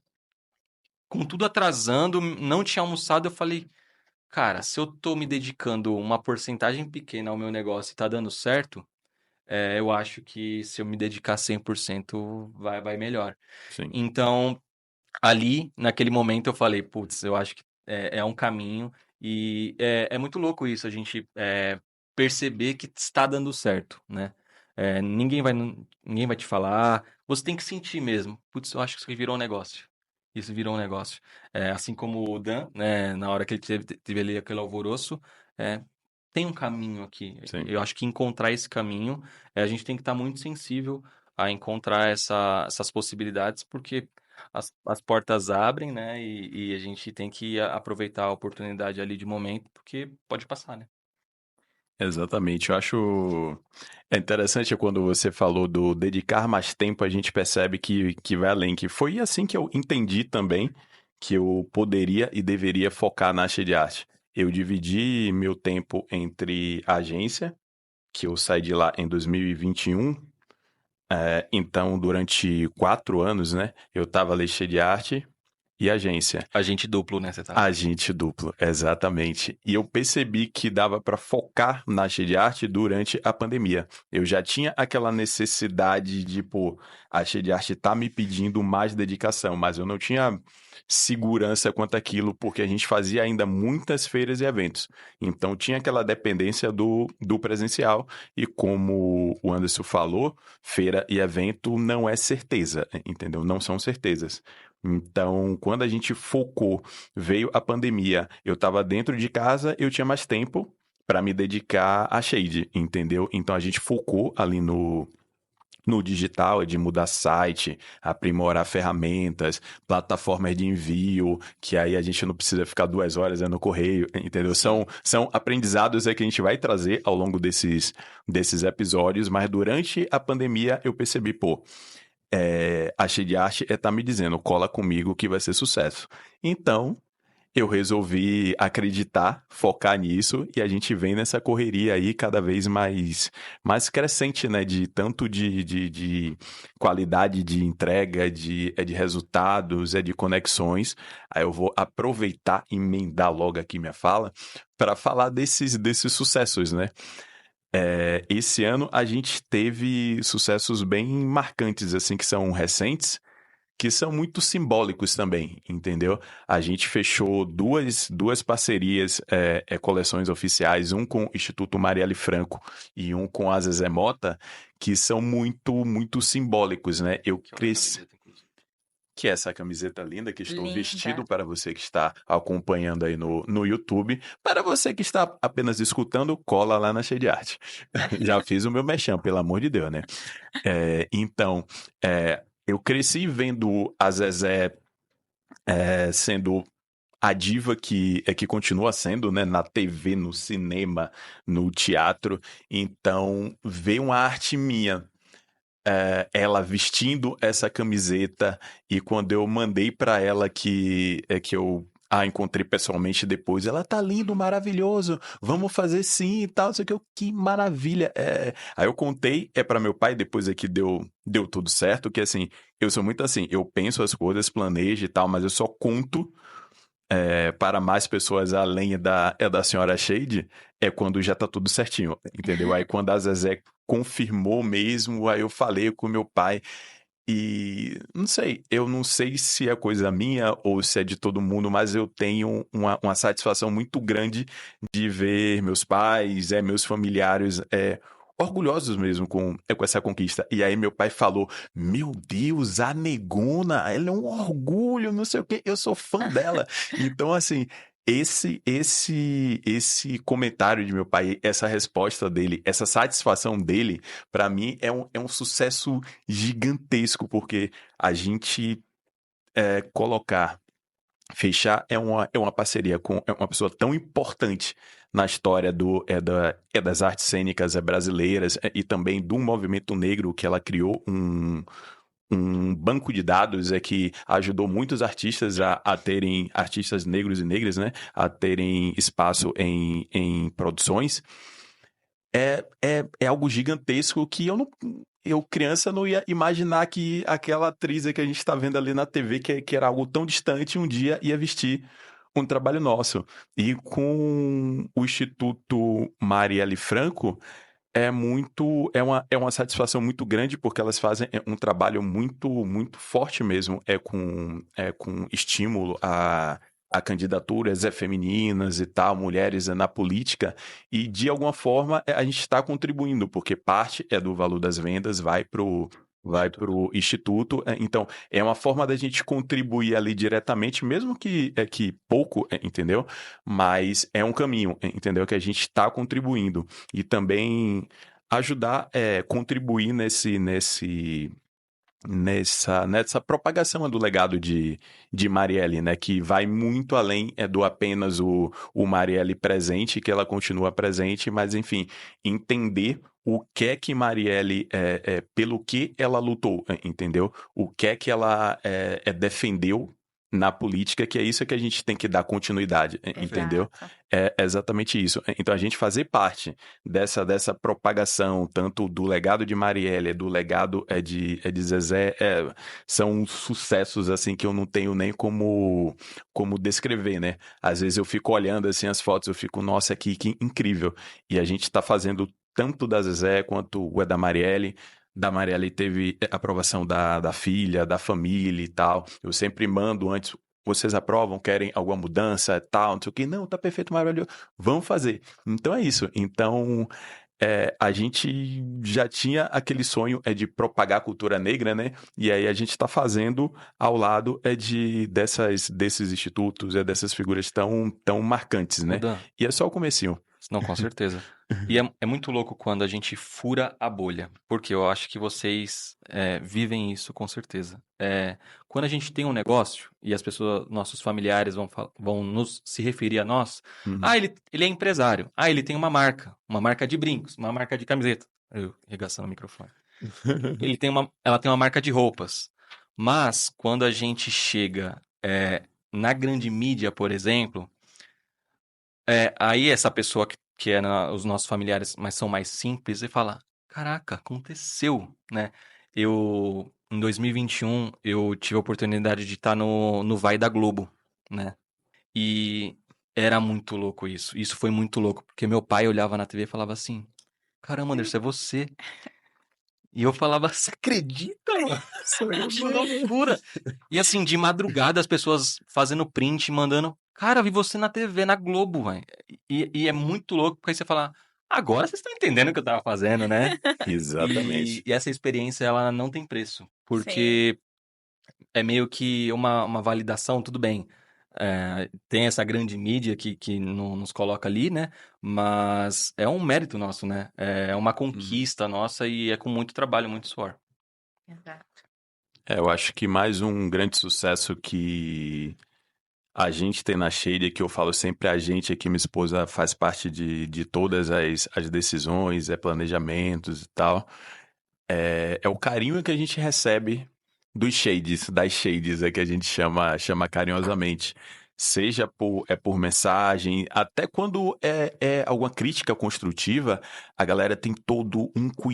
cuidado, um respeito pelo trabalho da gente que só demonstra que a gente tá realmente no caminho certo. Aí Sim, nos eventos presenciais, nossa, posso tirar uma foto com você? Dan, é você, tal.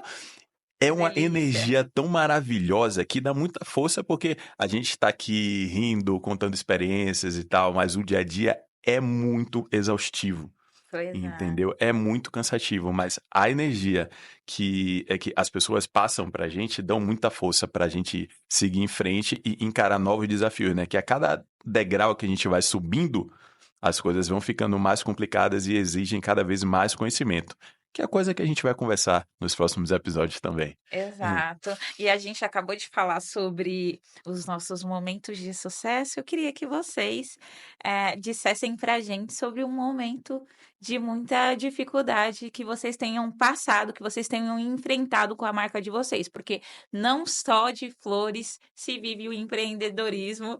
Recente eu passei por uma nervosa que já eu conto, mas queria saber de vocês qual foi assim um perrengue que Eu vamos conversar com o passei, eu Anderson, passei, perrengue. eu acho que é o pior de todos, é quando um familiar seu tá com um problema sério de saúde. E eu Sim. citei aqui, quando eu estive no Vai da Globo, em 2021, no dia 1º de maio, foi quando começou a veicular o meu episódio. Vendi muito naquele mês. Vendi que eu falava assim, meu Deus, onde eu vou colocar tanto dinheiro? E assim, tudo Me empresta, maravilhoso. me empresta, pô, me empresta. E detalhe, para contexto, né? 2021, maio, era o pico mais alto da Covid, né? Sim.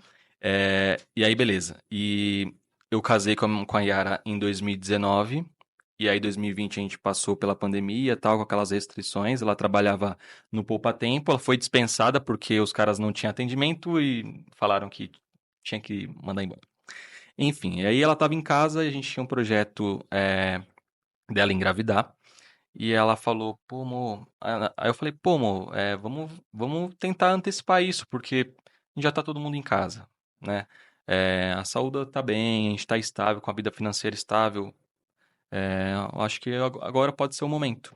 E aí, beleza. Aí a gente engravidou.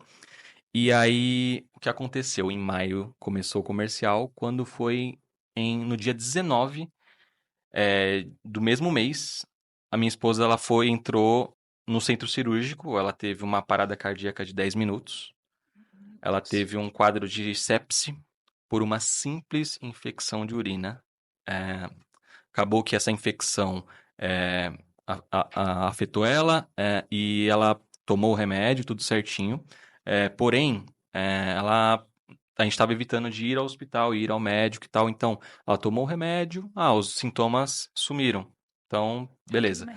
E aí, interrompeu o remédio, até porque medicamento numa gravidez também é ruim, né? Uhum. E aí, ela entrou pro centro cirúrgico. A gente acabou perdendo o bebê, porque a infecção, ela não foi curada, ela subiu pro rim. Na hora que ela subiu pro rim, foi para todo o sistema. E aí, infectou o cordão umbilical, o bebê e tal. Então, a gente perdeu o bebê. E a minha esposa teve esse quadro de sepsemia, de infecção generalizada. E você ter noção, o nosso cérebro aguenta 5 minutos sem oxigênio. A Yara teve 10 minutos de parada. Então, o médico me ligou no outro dia e falou, ó, falou desse jeito. O fígado dela tá todo estourado, o rim dela tá todo estourado, ela teve uma parada de 10 minutos, ela tá em coma e assim, você tem que orar muito. E aí eu falei, cara, que loucura, mano.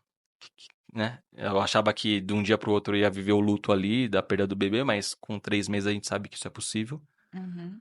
Mas ali eu não tive nem tempo de superar o luto e a gente já tinha uma outra luta aí pela frente.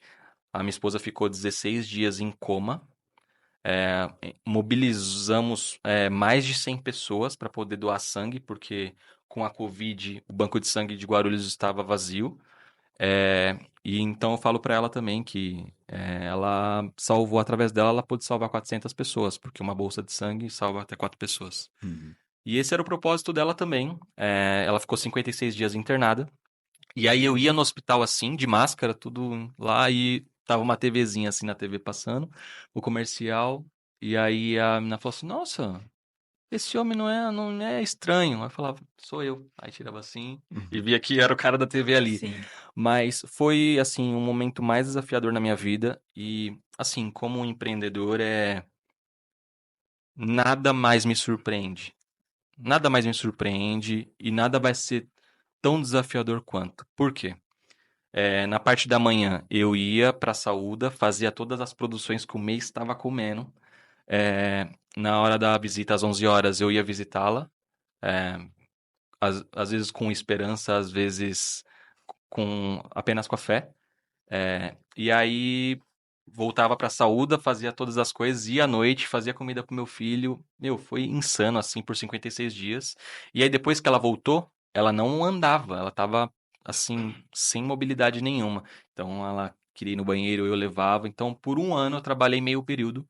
Na parte da manhã eu foquei na reabilitação da minha esposa, de fisioterapia. Eu falei, você vai voltar a andar para você ter o mínimo de mobilidade. Hoje ela tá bem, ela tem uma mobilidade reduzida, ficou com uma sequela importante na fala, na deglutição também. Hoje esse é o desafio que a gente tem que superar, porque ela pula a mastigação. A língua dela ficou com um movimento involuntário, então ela nada que é duro ela pode comer porque ela pode engasgar. Já salvei ela de churrasco, isso para mim é uma coisa comum. A gente tenta levar com o máximo de leveza porque é muito pesado, mas esse era o nosso propósito, esse é o nosso propósito. Por quê? Ali no momento em que eu estava com ela andando de andador ali pelo estacionamento do prédio, eu recebi mensagem no PV, o pessoal pegava através do grupo, né, do condomínio, e falava assim: Caramba, Anderson, quero te agradecer. Agradecer por quê? Eu estava aqui discutindo com a minha esposa, eu estava prestes a terminar, fui para a janela e vi você ali ajudando a sua esposa a ela se reabilitar. Eu vi que você postou no grupo, que você está usando a vaga de cadeira de roda, né, e tal. Então, pô, cara, segue firme aí, e obrigado por ser essa inspiração. Eu falei, isso é propósito, sabe? Isso é propósito. Então, esse foi o maior desafio que eu vivi. Depois, no outro ano, meu pai também sofreu um AVC e eu também tive que ajudá-lo. Mas quando lida com saúde, eu acho que chega assim na base e é aí que a gente tem que realmente otimizar a nossa vida, tanto quanto energia, quanto com as nossas conexões. Tem pessoas que têm que deixar de ser seus amigos, porque aquela energia não te soma e você tem um objetivo, um foco que é dentro da sua casa, que é aquilo que é a base da nossa vida, né? Para os nossos negócios também. Então, esse foi o maior desafio, mas eu me sinto privilegiado de poder superar isso com leveza e de poder falar isso, que apesar de todo esse contexto, a Saúda manteve-se forte, manteve-se entregando experiência, entregando muito carinho, muito respeito por todos que nos confiam, né, no nosso negócio como transformação. O que você vai falar agora? Como que fala? Puta que Daqueles pariu. momentos que a gente entende, né? Porque eu nunca passei por nada semelhante na área de arte, entendeu? Problemas, eu tenho problemas Empreendedores, em geral, têm de evento que não vende, de chove, molha as peças, mandei errado e aí deu problema, né? Enfim, nada chega perto de ter um ente querido tão próximo, lutando pela vida e você no corre de manter a empresa também. Então é algo que realmente eu te admiro muito, não só por esse dia a dia que você tem de além do empreendedor, o cuidar e tal, mas porque você é um cara extremamente focado. Se você não quer que uma ideia aconteça, não fale com o Anderson, porque você fala com ele, ele vai levar aquilo até acontecer. Se não rolar, é porque realmente não tinha jeito, sacou? Porque se você brincar com ele, Anderson, o que é que você acha da gente fazer uma nave espacial? Em 15 minutos ele vai te trazer um projeto, um software, uma coisa e tal, e aí quando você vê, você tá indo pra Lua, sacou? Então, você é um cara extremamente focado, você realmente faz acontecer. Porque a gente tem experiências com pessoas próximas, de diversas famílias e tal, que muitas vezes você tem uma ideia, aí você solta assim, sem aquela confiança, entendeu, que vai rolar, e a pessoa fala, tá bom, beleza. Deixa lá, morre. Você não acredita, a pessoa não acredita, morre a história. Mas é com você não. A gente fala as coisas com você, vamos fazer. E realmente faz acontecer. Sacou? Tem Jornada Black, Abraço Black, o Amigo Black Amigo Black também, também. enfim. São diversas ideias que às vezes parecem uma coisa muito distante, mas você não se dá por satisfeito enquanto não zerar as possibilidades, porque, pô, realmente não tem como fazer. Zerou, a gente fica tranquilo, eu acho, né? Eu acho que não. A Eu gente acho que tenta, né, você cara? ainda fica assim, não. Deve ter um Ô, Dan, jeito. eu acho que a gente tem que ter muita responsabilidade do Uhum, privilégio do hoje. sim. Então, cara, assim, gente, a Saúda, quem não segue a Saúda, por favor, saúda.afro no Instagram. Assim, é uma marca com um número de seguidores grande e tal, mas isso não quer dizer nada, sabe? É, cara, a gente tem que ter muita responsabilidade pelos que tentaram criar uma página e não conseguiram, que tentaram ter uma marca e não conseguiram, os que ficaram para trás lá no oceano, sabe? Assim, a gente tem que ter muita responsabilidade. E apesar de ser uma marca consolidada, assim, todos os dias eu penso, em pelo menos um momento, em parar com a marca. Eu sei que todo mundo pensa isso. Sim. Todo mundo que tá nessa mesa aqui pensa nisso. Por quê? É muito desafiador. É Sim. muito desafiador porque vai ter mês que a conta não vai fechar, sabe? E o que a gente tá fazendo não são projetos, não são marcas que os nossos pais, os nossos avós ou um conhecido lá um dia fez. Não, é algo totalmente diferente, porque o tempo da mudança está sendo agora. Exato. Essa consciência racial e social está acontecendo isso hoje. A gente não tem um parâmetro para seguir, a gente está criando um parâmetro. Então, eu acho que a gente tem que ter muita responsabilidade, porque nós somos o legado de amanhã, né? Então, todos os dias eu vou. E para mim é simples, assim. Todos os dias eu vou, deito e falo, putz, eu vou fechar a saúde. Aí eu viro pro lado, aí a minha esposa tá lá com dificuldade para andar, para falar, para comer, e ela tá sorrindo. Sabe o que que ela quer? Ela quer só que eu chegue em casa e faça um macarrão com molho para ela. E que a gente fique em casa como em família. Então, é isso, assim, é o bem básico. Aí chego no outro dia e falo, eu vou fundar a saúde melhor do que ontem. Eu vou abrir uma saúde melhor do que eu fiz ontem. Mas é para honrar todo o nosso legado. Meu pai hoje, ele não anda, não sai da cama. Cara, meu pai que me ensinou a desenhar. Eu sou a continuação do meu pai, sabe? Então a gente é pesado pra caramba ter que contar história, ser marca referência, não quebrar, não fazer cagada. Cara, mas isso também é a nossa vida, né? A gente Sim. aprendeu a fazer assim e a gente Uhum, se satisfaz também. Tem exatamente. muita satisfação pessoal nos nossos negócios. Quando a gente vai buscar um conhecimento ali, a história de alguém, você fala: caramba, mano, essa história me tocou. Que nem, por exemplo, Sankofa. Todos os dias eu faço Sankofa na minha vida. Não é tabu você voltar atrás e pegar algo que ficou esquecido, ficou perdido. É ir lá atrás, pegar uma ferramenta, alguma coisa que você fazia, que achei de fazer em 2016 e que não faz hoje. que a Makida fazia lá atrás e falava, caramba, mano, parei de fazer essa ação, dava tão certo, mas às vezes a gente fica tentando buscar inovação, e o que tava dando certo tava sendo feito lá atrás, então isso não é problema. Sankofa, eu faço isso, cara, vou lá atrás, pego alguma coisa, trago pra agora. E essa tecnologia ancestral que os Adinkras nos trazem, ela é um caminho, assim, bem escrito pelos nossos ancestrais e que a gente tem que valorizar e seguir. Então, a gente aprende muito. É duro, mas, pô, se não for a gente, quem fará? Pois é. Como que conta agora o meu acontecido, o meu surto há umas semanas atrás? Você vai contar aquele lá? Eu ia contar aquele lá, mas agora eu não fiquei nem Conta com... aquele lá. Olha, Conta aquele lá. eu percebo assim, primeiro admiro pra caramba, porque além de tudo isso que o Dan já falou, você é uma pessoa extremamente forte, cara, extremamente forte, porque passar por uma questão de saúde, manter o negócio vivo, continuar tentando pensar a estrutura da sua família, da sua casa, seu pai, são muitas coisas para fazer, são muitos atravessamentos, é muita história acontecendo naquele momento para você lidar tudo junto, sabe? Sim. E fazer ainda assim acontecer. Puta que pariu. É... Como que eu conto agora? Mas conta. Que show da Xuxa é esse? Gente, o que aconteceu comigo foi o seguinte. Mas no final é engraçado.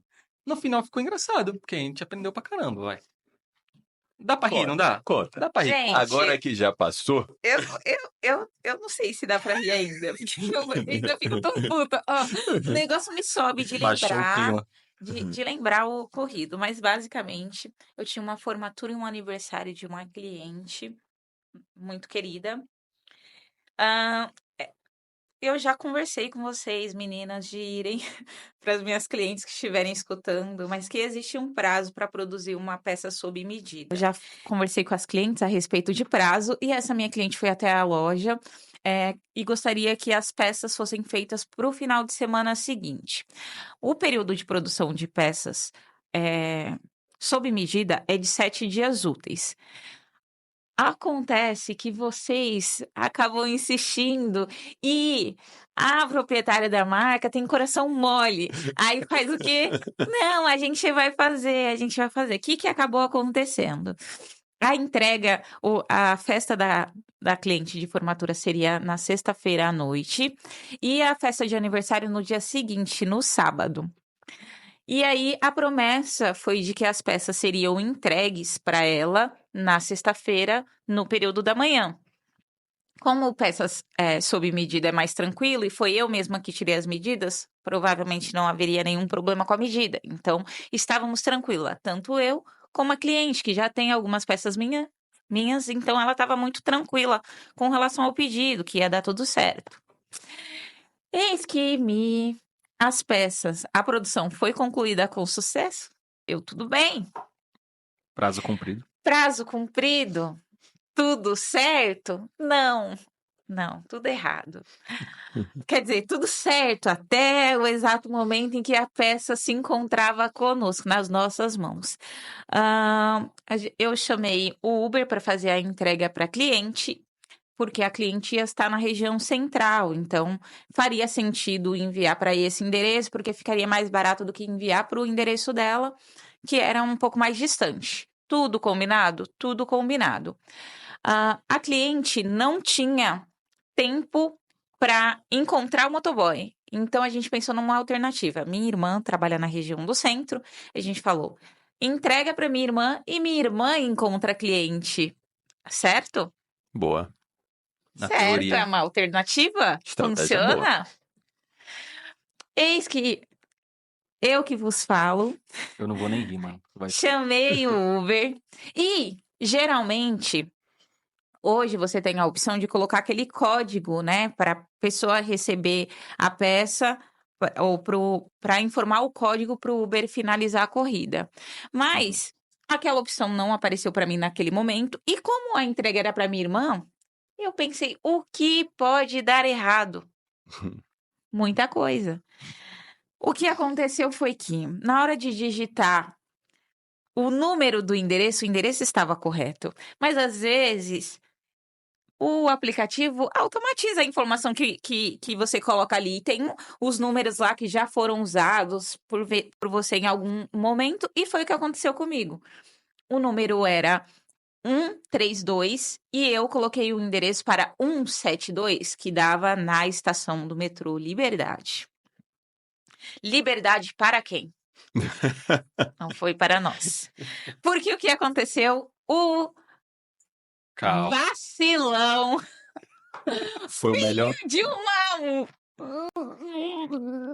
ótima pessoa, porque ela não tem culpa.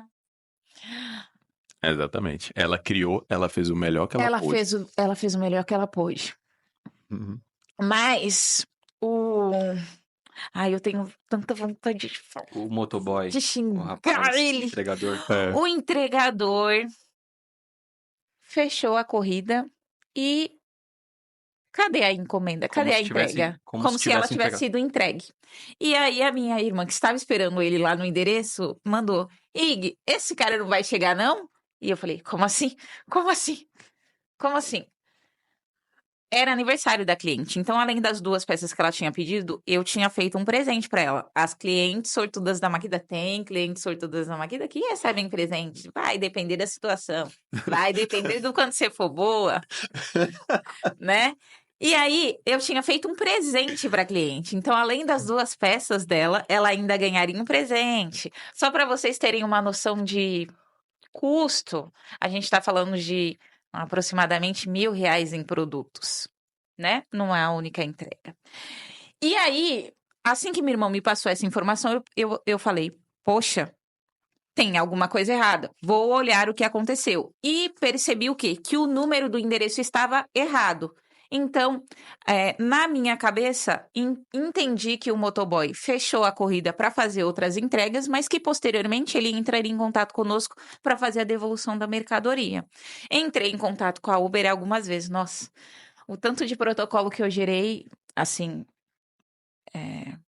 foi, enfim, uma loucura, porque a princípio eu recebi uma mensagem da Uber informando que o motoboy estava com a mercadoria e que entraria em contato comigo em até 2 horas para fazer a devolução. Eu, como uma pessoa muito esperançosa, uma pessoa muito positiva, fiz o quê? Nesse meio tempo, eu já tinha falado com a minha costureira, falei, olha, acho que vai precisar fazer a roupa de novo para a festa da cliente.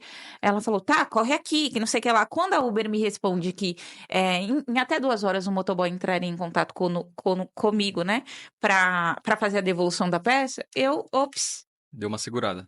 dei uma relaxada. Até porque eu podia fazer uma nova peça, mas eu não tinha o mesmo tecido. E quando a gente trabalha com tecidos africanos, a gente tem uma quantidade limitada de tecidos. Eu importo meus tecidos da Angola. Então, é muito delicado trabalhar com... eu tenho X quantidade de tecido desse tecido. Acabou ele, eu não vou conseguir um tão cedo para repor para cliente. E era esse o caso. Como eu não tinha de imediato, eu teria que trocar a cor para cliente, eu falei, não, calma. O motoboy está com a mercadoria, vai entrar em contato, vai dar tudo certo e a gente vai finalizar a noite feliz. Mas não. De novo, que show da Xuxa foi esse que o motoboy fez? Gente, o motoboy não só não entrou em contato comigo, como ele disse que a mercadoria foi entregue. Eu não sei para quem ele entregou a mercadoria, porque ele continua afirmando isso. E no final, a cliente ficou muito chateada, com razão, né? Porque afinal ela contava com aquela peça para passar um dos dias mais importantes da vida dela, que seria a formatura. No final, ela acabou usando uma roupa dela que ela tinha, só que ela falou algumas coisas para mim que pegou lá no fundo da minha alma, porque eu faço roupas com o objetivo de impactar mesmo a autoestima dessas mulheres e delas se sentirem rainhas no seu momento mais importante. E eu não estava conseguindo atendê-la naquele momento. Então, eu realmente estava muito chateada de não conseguir atender aquela expectativa, de estar com as mãos atadas e não poder fazer nada de imediato. Eu passei a noite em claro. Não, infelizmente eu não consegui entregar mesmo aquela peça para formatura, mas durante a noite, mesmo enquanto eu passei a noite em claro literalmente, conversei com a cliente e ela falou para mim que só queria se sentir rainha naquele dia importante, mas que ainda teria o aniversário dela no dia seguinte. E aí eu mobilizei a minha confecção para fazer a peça dela no dia seguinte. Então, era 6 horas da manhã, eu estava falando com as costureiras que toparam trabalhar de sábado. As minhas costureiras não trabalham aos sábados, mas elas toparam e a gente fez os 2 vestidos, mesmo o da formatura que já tinha passado, a gente fez e ela recebeu essa peça de presente mesmo após o reembolso. Mas ela ficou com as 2 peças que ela tinha pedido. Eu não consegui até hoje reverter a questão das peças junto à Uber, mas a cliente, no aniversário dela, ela recebeu a peça pro aniversário, que foi uma correria louca. Imagina que a festa dela ia começar ao meio-dia, e um prazo de produção para uma peça daquele perfil é longo. Então, a gente fez, ao mesmo tempo que correndo, com a maior qualidade possível, porque a gente quer entregar uma experiência para cliente, e não uma roupa qualquer. Uhum. Então, a gente fez uma correria. No final, a ideia era entregar pessoalmente para cliente, mas não ia dar tempo de chegar dentro do prazo para a festa dela. A gente teve que chamar motoboy de novo, então imagina a loucura. Meu Deus! O que esse motoboy vai fazer? Vai fazer? Como que eu vou ter certeza que vai chegar? Mas enfim, Como é que chegou. você chegou no motoboy? Não, coitado do motoboy. Falei, moço, pelo amor de Deus. Pelo amor de eu já tive um problema. Não faça isso comigo, moço. Pelo amor o que você precisa para que essa encomenda chegue nas mãos da cliente? Por favor. Só faltou ajoelhar nos pés do motoboy. E ele falou, não, moça, vai chegar. Se acalme. Como que eu vou me acalmar, moço? Tô O numa motoboy quase situação. que fez uma live de todo o trajeto mostrando, ó, senhora, eu estou Exatamente. indo, Ele me mandava senhora, eu mensagem estou durante o indo. caminho falando que estava tudo bem, porque ele viu como eu realmente estava preocupada. No final a peça chegou, só que a peça chegou e silêncio. Eu não recebi qualquer retorno da cliente. Eu recebi o retorno assim: a peça chegou. E só. Ela não falou mais nada. Se E eu, gostou, se não puta gostou, se que chegou. pariu, o que aconteceu aqui?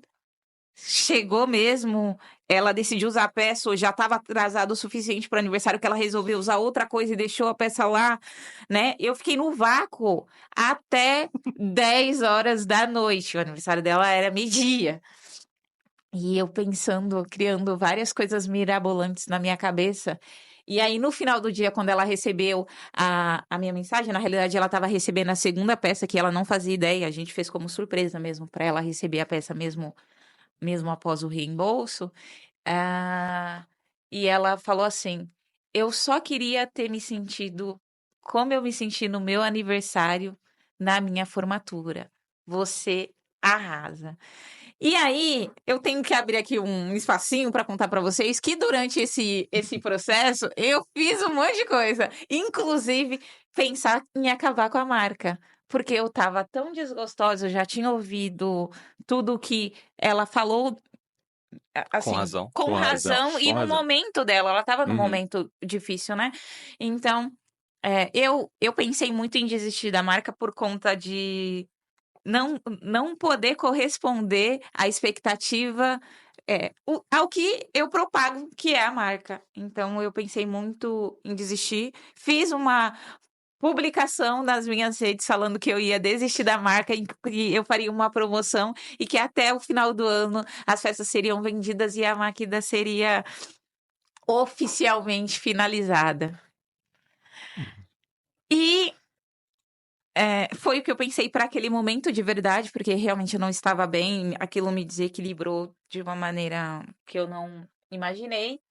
E no final, o que acabou dando tudo certo foi que a cliente me respondeu que se eu estava pensando em finalizar a marca por conta do que ela tinha dito, pelo amor de Deus, que eu não fizesse isso, porque ela amava a Makida, amava as minhas peças e que o que aconteceu foi um infortúnio e que ela entendia e me pediu desculpa pelas coisas que ela tinha feito. Isso foi muito importante para mim também. Além das centenas de mensagens que eu recebi das minhas clientes falando, pelo amor de Deus, aconteceu um erro que precisa realmente ser resolvido e precisa se cuidar e planejar para que não aconteça novamente, mas a gente lamenta muito que tenha acontecido esse infortúnio com ela, mas quantas outras você não fez feliz? E é isso. Sim. A gente precisa lembrar das nossas qualidades, dos nossos pontos altos também, Das vitórias, das né? nossas vitórias, para que a gente